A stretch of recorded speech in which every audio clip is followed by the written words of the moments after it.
66 years later, it's a 20-inch back wheel, 21-inch front. We thought this morning we'd do a bit on 7R AJSs, quite close to my heart. This is a 1950 7R, what they call them, the boy racer. That's the manufacturer's AJS instruction book for your AJS boy racer. So you've got all the details there if you're going racing, what you need to do and all the rest of it. So the race bred motorcycle, AJS. We've got another one in the workshop here. This is a customer's one we're doing. As you see, progressing quite well. This one again, 1949. How it's 49, you can see the number on the engine numbers, 49 7R 649.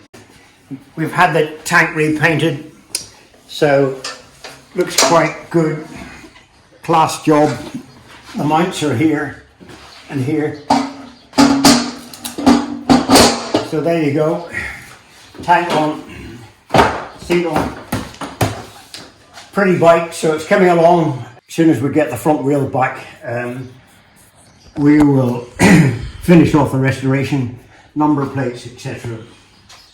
Well, after the Second World War, the 48 right up until about the late 60s, AJS Norton Velocets, they made batches of racing bikes during the winter when they were off season, when the road bikes weren't selling too good.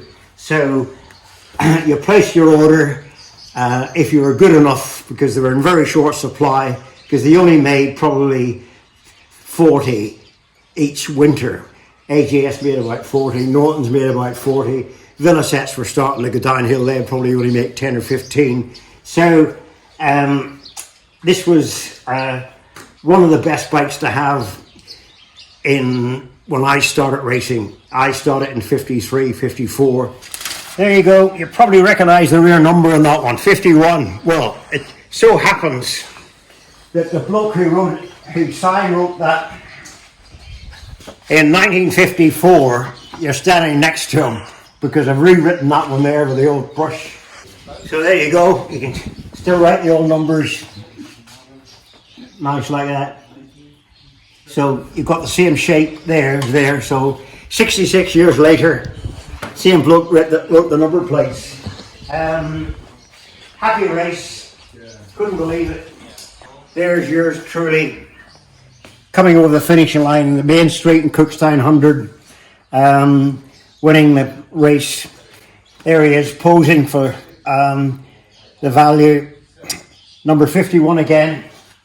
That's Dad there and all the officials at the finish, and the race round my neck. Top spot. Great memories.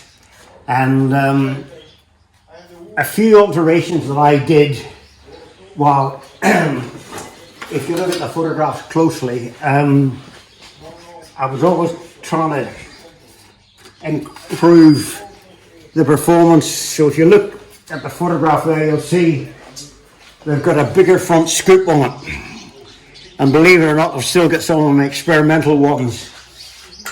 I didn't throw much away, so still in my 7R racing box, some bits and pieces. You'll also notice too that the handlebar situation is different.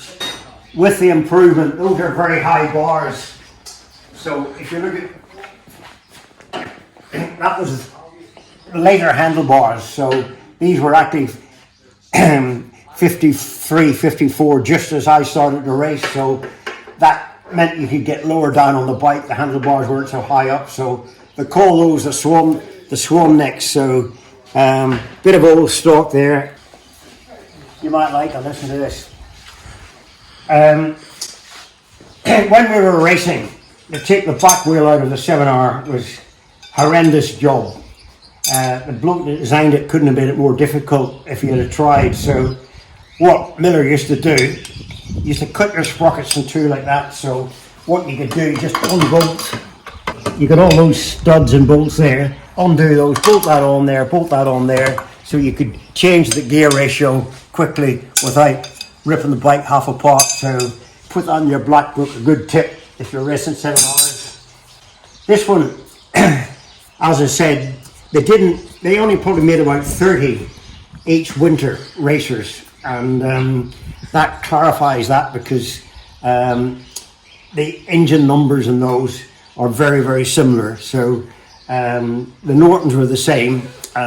They only made a batch of about 30 or 40 during the winter. They were quite priced at the time. These were sort of about £390 brand new, and the Nortons was about £425, which was probably big money in those days, because you were probably earning about 8 or 9, 10 quid a week or something, you know. But if you didn't have a 7R or a Norton, you were wasting your time. You will notice that I've got different rear units on this. Those are the original units there, which we call candlestick. But in '54, they were improved by these jam pot. You can say why they were called jam pots. So they're on there. So I don't know whether they're any better or not, but they're a real monstrosity. And the weight of them is just horrendous. 6.5 kilos. Right, this is a pair of modern units. You see the weight of them? Just 4. So it's quite a saving on weight. But in those days, the old boys didn't seem very particular about weight. So that's various positions on the footrest. Eccentric, so you can adjust the footrest, brake pedal either side. Your big megaphone, which they're quite renowned for. This is a long stroke engine, and it shows you the specification. And here, a 74mm bore, stroke is 81, so very, very long stroke engine. In the early days they did that, but as we got in more modern times with better pistons and so forth, we went to the other extreme where it was big pistons and short stroke. That's a 74mm piston, not much of a compression on that flat top, so that leaps up and down in here, up and down in the barrel like that. So there you go, long stroke. So anyway, I think we'll have the 7R outside, crack it up and see how it performs.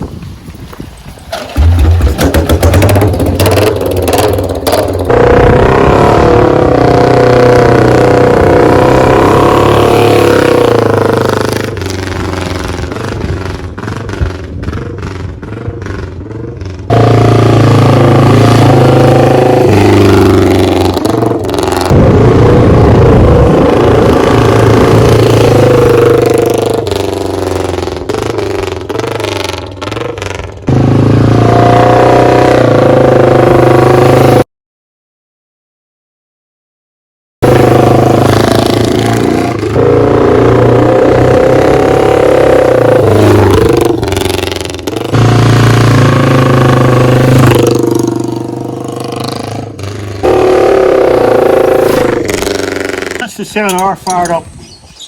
Happy memories, Cookstown 100, 66 years ago, a long time ago. It was about a 10-mile course, not like what they're used today, where it's just a couple of miles up and down, but we went right through Cookstown, the town of Cookstown, right-hander at the end of the main street, into the country for, I think the circuit was 10 miles round. And I think one place you actually nearly went through a farmyard. So trials riding came into its own there. So I was sorry when I got the checkered flag, because I was enjoying it so much I could have carried on. But that was it. AJS, AJ Stevens. Lovely bike. We'll move on to the another 350. It always amazes me. You would think the 40 would be the 500 and the 30 would be the 350, but wrong way round. For some reason they call the 500 the M30, the 350 the M40, so the bigger number the smaller the cc. So this is again quite short stroke. It's almost square bore and stroke, 79 as against 74 78 on that one. Again, 4-speed, featherbed frame, which is quite close to my heart because they were made in Belfast by Crummy McCandless, Rex McCandless, Crummy and Artie Bell, my great hero Artie Bell. So when Nortons were getting blown away by all the Gileras, they came up with this fantastic featherbed frame, which it got nicknamed by Harold Daniels because it was like a featherbed on the road, so they called it a featherbed Norton.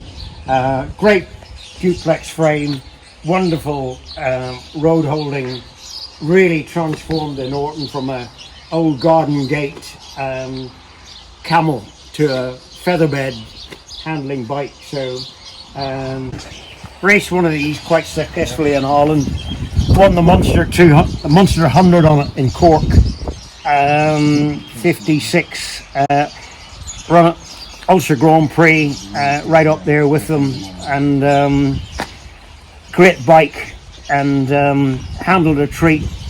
So what we're going to do is crack this one up, see how it works.